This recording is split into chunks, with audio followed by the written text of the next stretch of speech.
The last video we placed a bid on a black market auction house container. We managed to scare off the competition. The next day it was time to see if we got lucky. As expected, we didn't, but we're not giving up, we'll keep trying. But we did win an auction for a pretty cool gun transmog. And then we spent way too much time creating a matching transmog set that we'll never use again. WOIOY.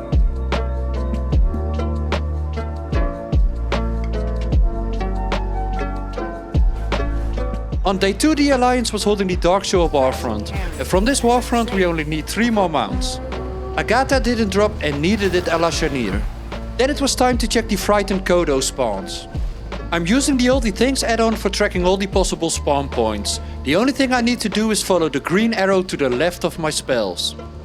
I've been hunting this mount for years. Whenever the Warfront was up, I'd make a quick loop through Darkshore hoping to spot it.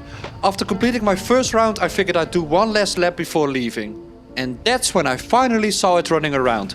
So the only remaining thing we had to do was to click it twice and we added the Frightened Kodo to our mount collection.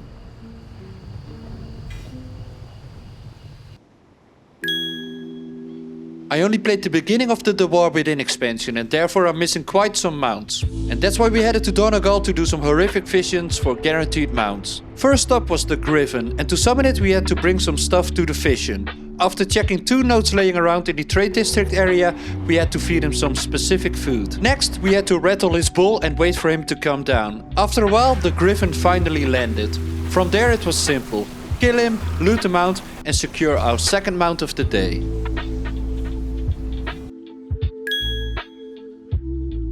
The next mount from the horrific visions was the Void-Scarred Stallion, another easy mount. To obtain it we had to gather 4 horseshoes from each of the districts in Stormwind. After collecting the 4 horseshoes scattered all across Stormwind we headed to the Dwarven district. There we had to melt them together in the forge and this summoned the horse. After taking it down we had secured our third mount of the day. Next up was the Void-Scarred Windrider, which can only be obtained in the Ogrimmar version of the horrific visions. To summon it we have to clear the Valley of the Wisdom area, which opens the elevator. On top of the tower we had to kill a bunch of Windrider waves, and after a while the Matriarch will spawn. Then we had to kill the Matriarch and there was our Void-Scarred Windrider. Next we entered a new vision in Ogrimmar to go after the Wolf mount, another relatively easy mount to obtain. First we had to collect a couple of items, the Wolf saddle and the Wolf tech. Once we had both we made our way to the Ogrimmar auction house and clicked on the Wolf rug. This summoned the wolf, and after taking it down we added yet another mount to the collection. After collecting those 4 ugly ass mounts I'd had enough of horrific visions for one day. There are still plenty of other mounts to collect in there, but we'll come back for those another time. For now it was time to push our luck and head into the Mythic Omega Forge. Our target is Dimensius, who has a chance to drop the Unbound Star Eater. This mount has a 1% drop rate, and after a long fight we had to come back next week for another try. Unfortunately the mount didn't drop, however by completing the raid on Mythic difficulty we were eligible to pick up the Vandal's Gear Glider instead. Not quite the mount we were hoping for, but at least we didn't leave empty-handed. While we are still in Karesh I also decided to finish the main quest line from this zone. This took close to 1 hour and in the end this rewarded us with the Karok Swiftwing. After that we returned to Cortia.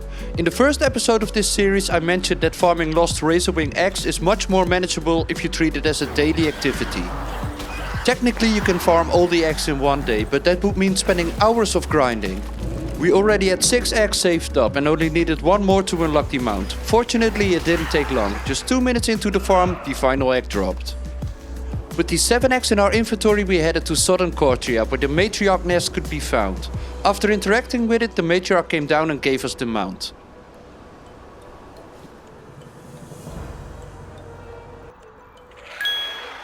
After that we headed to Hedofall.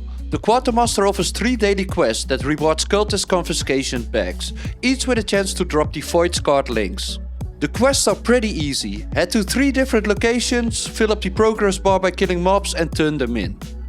Sadly no mount this time, but it wasn't all bad news. We hit Renown 9 with the Flames Radiance, enabling us to buy the Radiant Imperial links, another mount added to the collection. Then we headed to Zeref Mortis to hopefully find some Mass 1 boxes. These boxes have a chance to contain the Mass 1 charger. We couldn't find any boxes, but whilst patrolling the area we noticed that Iska was about to spawn. This elite has a pretty long spawn timer and I've only saw him up 2 times before. He has a chance to drop the Mass Red leash. We killed him and didn't get lucky. Next we headed to Zul'Gurub in the Eastern Kingdoms. This old ass dungeon has a chance to drop 2 mounts. I've been here so many times that I can fight my way to the bosses with my eyes closed. After killing both bosses and not having any luck, we still have to come back tomorrow. Speaking of old ass dungeons and raids, the Alliance was controlling Wintergrasp, which meant that we had a chance to go for the Grand Black War Mammoth. This mount has a chance to drop somewhere between 1 and 3% from the bosses inside the Vault of Archafon. Unfortunately, the first 3 bosses refused to drop the mount, and that left us with just 1 chance remaining, Archafon himself. And there it was, the Grand Black War Mammoth. After years of farming this place on and off, we finally got it. Best of all, it means that we never come back to this place again.